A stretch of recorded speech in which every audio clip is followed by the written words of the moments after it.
currency market clearly seemed to dictate the trend this week. The strength in US dollar, of course, has been the prime here. The fears in emerging markets, how have you read it all? Manisha, look, I think it's been quite interesting. Obviously, emerging market concern, trade wars is a concern. There's a lot of geopolitical happening, and I guess at the end of the day, that is forcing people to think, well, I've got to go to the US dollar. As a result of people going to the US dollar, obviously, we're seeing some fallout in some of the commodities. Well, you rightly said that the US dollar is what the week belonged to. Adrian, what is your sense? How would you treat it as? And also, how, the emerging market currencies, the contagion fears, the recession that really seems to be arising in Turkey, South Africa, Argentina, etc. What's the sense that you're getting in from the currency space now? Well, I think the currency markets are clearly showing that there is a lot of anxiety around dollar liquidity. The US has now been raising interest rates since the end of 2015. Initial response from the markets was pretty fair to that. 2016, 2017, we've had a fantastic year for US equities so far in 2018. Other global stock markets have also been doing well, though. I mean, if you look at the Sensex, that's been, rolling up to all-time highs now. We have the same in London, in the FTSE, the S&P, of course, and the tech stocks. Amazon and Apple now both over $1 trillion. But the currency issue, I think, is more a way for the market to try and identify or try and find weakness in some of those stories that have been running now for a very long time. The idea of emerging markets, the BRICS economies, and we've seen over the summer, we've seen Brazil, Russia, India with the rupee, of course, Chinese yuan, and South African rand now all taking a hit. So I think it's it's maybe about, as we start approaching 2% US dollar interest rates, what is that going to do to dollar liquidity? What is that going to do to emerging markets and all borrowing economies across the world? Adrian, so what's your sense on the dollar liquidity going ahead, especially with an interest rate hike expected in this month? And also, how would you look at the US dollar for the rest of 2018? Well, I think, if you look at the gold price, clearly, the dollar has been the strongest gainer against gold through 2018. And I think that is also a reflection of the Fed turning off the taps, effectively. We've not only got higher interest rates in the US now. I mean, I say higher interest rates, they're still pretty much, at near the lowest levels in history, but we're back up towards 2% now. You've also got the Fed, however, looking to wind down its QE, its quantitative easing holdings, and I think that's an issue for the broader market. Clearly, the Treasury bond market took fright earlier, and you had 10-year yields up at 3%. They've eased back, but short-term US yields, they're also rising, and again, that's going to cause pressure on borrowers, corporate as well as non-US government. So I think the dollar liquidity issue is going to be a problem. And I think with US politics being what they are now, is the US going to look at the result of the tightening cycle that we're seeing and feel some kind of responsibility and feel that maybe it should ease off because of other economies? I don't think so. I think that could become a political issue later in 2018. Does the Fed take responsibility for what happens to financial markets elsewhere in the world? Well, that clearly has been a concern arising in the markets there. But Jonathan, I remember when we started 2018, most people felt that we wouldn't see the dollar strengthening this year, but that hasn't been the case. So what is your sense on the dollar for the rest of 2018? Do you see it consolidating, or are we looking at further gains? Look, I think it really starts to dictate how the trade wars and how equity markets start to unfold. I mean, a lot of people are saying, well, we go to the US dollar, in times of safe haven now. If things start to buckle a little bit for the US dollar, obviously equities are under a lot of pressure. Obviously, we've got concerns in the emerging markets there. So if these start to develop, I think the market will say, well, look, are we already long dollars as a result of this, and do we continue to buy the currency? And I think that is the interesting thing to see what sort of policy we get out of the States, whether they're going to continue to see it actually firm.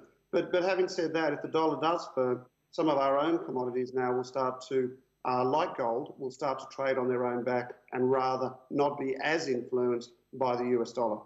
Well, fair point that, and it's not just the currency space that was in a volatile spree, but it did have its impact on the other asset classes where we saw a decline in equity markets. We also saw a lot of volatility coming in for the commodities space.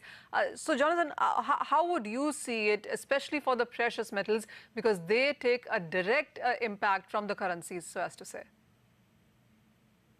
Absolutely. When I read the precious metal market, a little bit disappointed actually. I felt gold should have had a little bit more of a lift, but I actually feel that gold is actually holding up reasonably well given the sudden or the recent strength we've had in the US dollar.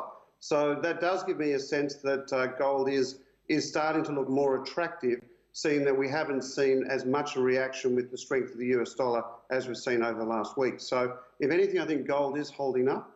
We have positioned ourselves with gold at the moment. We do feel that it is trying to find a low, and I think whilst it spends time within this range, it consolidates a low for me. I'd expect gold to actually have a lift from here in the not too distant future. Oh, well, yes. 2018 hasn't been kind to gold and silver in any sense, because we have seen the gold prices decline by 8%. Silver is down 17% in this year. Adrian, what would you say? Are we anywhere close to bottom at these commodities? Well, I think, the summer has been pretty bad for gold and precious metals more broadly. You've had, gold ETFs were sold off. So you've had outflows there from institutional investors. Western retail demand, coin and bar, has been pretty soft. We've seen, strong flows on BullionVault, but it's primarily been from existing investors existing customers of BullionVault rather than new money coming in. You also, over the summer, of course, had, because of the strong dollar, it meant that rupee prices, Chinese yuan prices, did not fall as hard. So you didn't have the same bargain hunting response that you might have anticipated maybe from the big jewelry and retail investment markets, India and China, that you might anticipate. And of course the other big one is that alongside ETFs being sold off, you've had speculators in gold futures and options, COMEX, going negative, going net short. We haven't seen this since 2015, and it's a record high short that hedge funds and other managed money players have built up.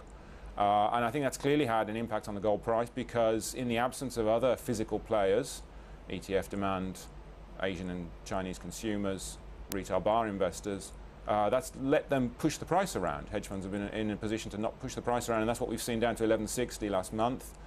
So the question now, I think, coming into autumn is, as Asian demand picks up, we know that the wedding season demand is starting to pick up in India, of course, ahead of Diwali and the big festival demand there, and then going into Chinese New Year. Is that going to have an impact on that big net short position in the futures market? Are hedge funds going to get spooked out, and will there be a short squeeze? Lots of analysts think so. And if you look at the typical pattern, the size of the speculative position tends to move in the same direction as the gold price 4 weeks in every 5. So if we do see that position reduced or even turn positive, then I think we should expect a pretty sizable move in the gold price. All right, we will keep an eye on that. But what's your sense on the silver prices then, Adrian? Because silver takes cues from currency and then, of course, gold and the base metal prices, where we have seen a lot of movement coming in the recent days. It's about the whole global trade war concerns that have led to sell-off in industrial metals, also making silver prices come under tremendous pressure. What's your sense from the industrial metals then? Yeah, I mean, that's definitely an issue for silver, as it is for all industrial metals, across the base metals complex. Also for platinum, of course. Platinum's got its own issues with the diesel scandal, which continues to impact diesel engine demand in Europe in particular. I think, again, you've got to look at the long term with platinum for diesel auto catalysts. There's lots of solid, stable, long-term demand needed there that's going to come through. Diesel engines are not going away in heavy-duty trucks and so on. So I think platinum is looking very oversold at the moment. But to be frank, Manisha, that's been true for some years now. So, platinum, I think, is a really interesting story. Alongside that, however, for silver in particular, you do have trade concerns. I think that possibly might weigh. But again, silver, like gold, is primarily moved by investment flows, large investment flows. And again, if the issue becomes, and this is possible, we're seeing inflationary pressures rising in those emerging markets where currencies have weakened very hard. if that kind of inflationary pressure starts to spread into developed economies, into the major markets, I think that could possibly arouse some interest in silver there.